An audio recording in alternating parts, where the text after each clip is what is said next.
اعوذ باللہ من الشیطان الرجیم بسم اللہ الرحمن الرحیم رب اشرح لی صدری ویسر لی امری واحلل عقدۃ من لسانی یفقہوا قولی۔ ازدواجی زندگی کی کامیابی کا راز کن باتوں میں پوشیدہ ہے؟ آج ہم انشاءاللہ اس پر بات کریں گے۔ دنیا کی زندگی تو دھوکے کے سامان کے سوا کچھ ہے ہی نہیں، لیکن دنیا کا بہترین سامان کیا ہے؟ نیک بیوی، نیک ہمسفر کا مل جانا۔ نکاح کا ڈیسیژن زندگی میں بہت اہم ڈیسیژن ہے۔ اللہ تعالیٰ نے انسان کو پیدا کیا، فطرت سلیمی کے ساتھ پیدا کیا۔ قرآن مجید میں بھی اللہ تعالیٰ فرماتے ہیں ہر بچہ فطرت سلیمی کے ساتھ پیدا ہوتا ہے، پھر اس کے والدین اس کو مسلمان، یہودی، عیسائی یا مجوسی بنا لیتے ہیں۔ یعنی ہر بچہ جب بھی پیدا ہوتا ہے تو وہ مسلمان پیدا ہوتا ہے، پھر اس کے جو والدین ہیں اس کو یہودی، عیسائی یا مجوسی بنا لیتے ہیں۔ اب اللہ تعالیٰ نے نسل انسانی کا سلسلہ چلانے کے لیے یہ جو اپوزٹ سیکس میں اٹریکشن رکھی ہے، یہ اللہ کی حکمت ہے کہ ہر انسان مکمل ہوتا ہے۔ جب بچہ پیدا ہوتا ہے تو وہ گویا چھوٹا سا ہوتا ہے، لیکن جیسے جیسے وہ جوں بڑا ہوتا جاتا ہے، اسکول کے مراحل سے گزرتا ہے، تب بھی وہ پورا انسان ہوتا ہے۔ اس میں ساری صلاحیتیں ہوتی ہیں، دماغ کا مکمل استعمال کرنے کی صلاحیت ہوتی ہے۔ جیسے ہی وہ جوان ہو جاتا ہے تو وہ اپنے آپ کو ادھورا کیوں سمجھتا ہے؟ میرا آپ سے سوال ہے، جیسے ہی کوئی لڑکی ہو یا لڑکا، وہ اپنے آپ کو ادھورا تسلیم کرتا ہے، ادھورا تصور کرتا ہے۔ یہ کیوں ہے؟ یہ اللہ کی حکمت ہے۔ ادھورا اللہ نے اس کو مکمل بنانے کے لیے اس کا جوڑا بنایا ہوتا ہے۔ اللہ نے آسمان پر جوڑے بنائے ہوتے ہیں، اسی لیے وہ جوانی کے سٹیج پر آ کر اپنے آپ کو ایک نامکمل سا انسان تصور کرتا ہے۔ اب مکمل بنانے کے لیے اللہ نے نکاح کا رشتہ قائم کیا ہے، نکاح کے بارے میں فرمایا ہے۔ حضرت انس رضی اللہ تعالیٰ عنہ سے مروی ہے کہ آپ صلی اللہ علیہ وآلہ وسلم نے فرمایا، جب بندہ نکاح کرتا ہے تو اس کا آدھا دین مکمل ہو جاتا ہے۔ اسے چاہیے کہ باقی آدھے دین میں اللہ تعالیٰ سے ڈر جائے۔ کتنی خوبصورت بات ہے، آدھا دین مکمل ہو جاتا ہے، اس کا ایمان مکمل ہو جاتا ہے، باقی کے آدھے دین میں اللہ سے ڈر جائے، اللہ کا خوف اختیار کرے۔ نکاح تو ایک عبادت ہے، نکاح پاک رہنے کا عمدہ طریقہ ہے، اور دو محبت کرنے والوں کے لیے نکاح سے بڑھ کر کوئی چیز نہیں ہو سکتی۔ آج کل کی اگر سوسائٹی کی بات کریں تو ایک مرد نے کیا ہی خوب تحریر لکھی ہے، کہتے ہیں اس رشتے کو وہ عورت نہیں بنا سکتی، میاں بیوی کے رشتے کو وہ عورت کبھی برقرار نہیں رکھ سکتی جو سسرال کے گھر کو اپنا گھر کبھی بھی نہیں سمجھتی اور میکے کے گھر کو اپنا گھر تصور کرتی ہے، شادی کے بعد بھی۔ اگر ایک ساس اپنی آنے والی بہو کو کچھ سمجھاتی ہے، کچھ ٹریننگز دیتی ہے، گھر کے اصول یا مہمان نوازی کیسے کرنی ہے، یا پھر اپنے شوہر کا کیسے خیال رکھنا ہے، اگر وہ ٹریننگ دیتی ہے، اگر ایک بہو اپنی ساس کو ایک ٹیچر کے روپ میں دیکھے، جیسے ہم کوئی بھی کسی بھی اسکول میں جاتے ہیں، ہمارا ٹیچر سے واسطہ پڑتا ہے، ہمیں ٹیچر کیا کرتی ہے؟ گائیڈ لائن دیتی ہے۔ کیا ہم اس ٹیچر کا غصہ کرتے ہیں جب وہ ہمیں سکھا رہی ہوتی؟ نہیں نا۔ ایک ساس کو بھی اگر ٹیچر کے روپ میں دیکھا جائے تو غصہ نہیں آتا۔ اور ٹیچر کیا کرتا ہے؟ ٹیچر اپنے شاگرد کو ایک پرفیکٹ بنا دیتا ہے۔ تو اگر ایک ساس بھی اپنی بہو کو کچھ سکھاتی ہے تو بہو کو بھی اپنی ساس کو ایک ٹیچر کے روپ میں ہی لینا چاہیے، نہ کہ کسی اور روپ میں۔ حضرت عائشہ رضی اللہ تعالیٰ عنہ کا بہت خوبصورت سوال کرتی ہیں آپ صلی اللہ علیہ وآلہ وسلم سے، فرمایا کہ ایک عورت پر سب سے زیادہ حق کس کا ہے؟ تو آپ صلی اللہ علیہ وآلہ وسلم نے فرمایا ایک عورت پر سب سے زیادہ حق شادی کے بعد اس کے شوہر کا ہے۔ پھر پوچھا، انہوں نے کیا پوچھا؟ ایک مرد پر سب سے زیادہ حق کس کا ہے؟ تو فرمایا ایک مرد پر سب سے زیادہ حق اس کی ماں کا ہے۔ اگر آج کل کی بچی اس ترتیب کو ہی اپنے ذہن میں رکھ لے تو بہت سے معاملات سلجھ جائیں، لیکن بدقسمتی کے ساتھ آج کی جو بہو ہے وہ اپنے ساس کے مقام کو، جیسے ہمارے نبی نے فرما دیا ایک مرد پر سب سے زیادہ حق یہ نہیں کہا اس کی بیوی کا ہی ہے، کہا اس کی ماں کا ہے۔ آج کی بہو اپنے ساس کے مقام کو نیچے سے نیچا بنانے کی کوشش کرتی ہے کہ اپنے ہسبینڈ کے دل میں بس میں ہی رہوں، میری ہی داغ بیٹھ جائے۔ شوہر کی ماں کے مقام کو نیچا کر کے اپنا مقام اونچا بنانے کا سوچتی ہے آج کی لڑکی۔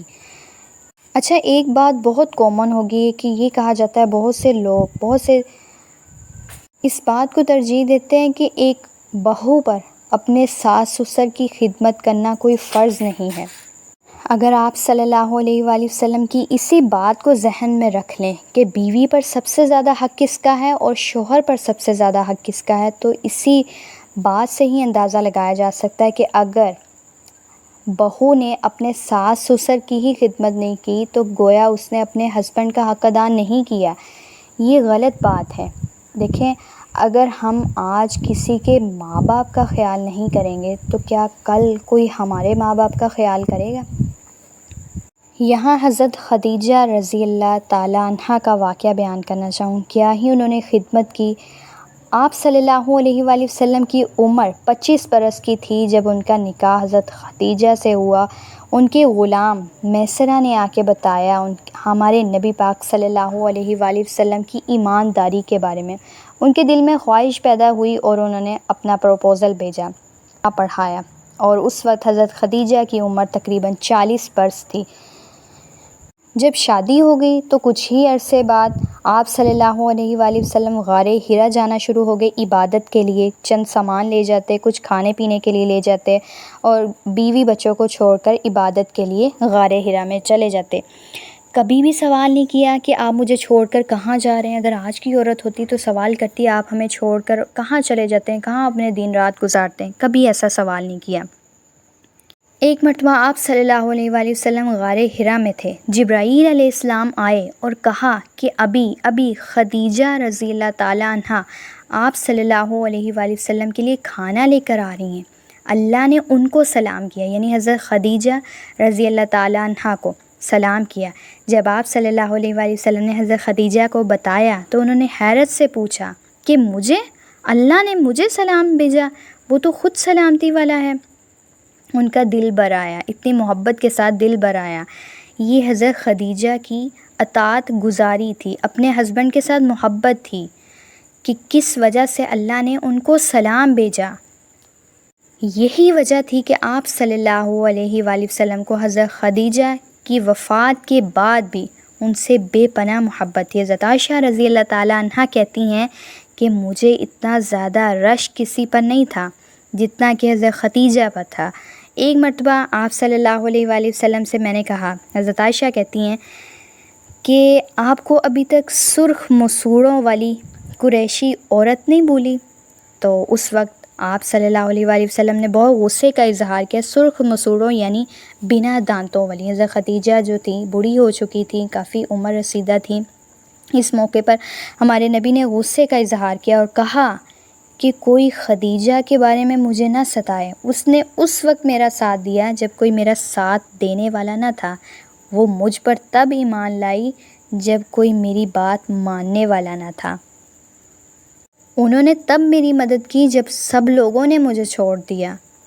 آپ رضی اللہ تعالیٰ عنہ کی وفات کے بعد آپ صلی اللہ علیہ وآلہ وسلم بکری ذبح کرتے تو بکری کا گوشت ان کی سہیلیوں میں بانٹ دیتے۔ یہ محبت تھی، یہ ان کی اطاعت گزاری کی وجہ سے تھی کہ ان کی وفات کے بعد بھی وہ حضرت خدیجہ سے محبت کو بھلا نہ سکے۔